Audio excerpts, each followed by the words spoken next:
you have asthma or any respiratory disorder, then this video is for you all. Today I will share some magical acupuncture points which will really benefit you.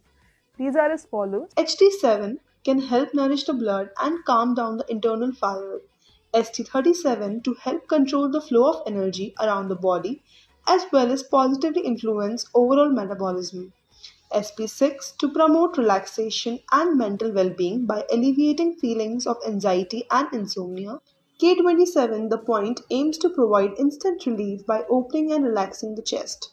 BL13 this is the main point for all lung related issues and can help relieve patient of cough, bronchitis, asthma, nasal congestion, sore throats, shortness of breath and more. LU1 as a lung based acupoint it can help relieve cough, sneeze, asthma symptoms.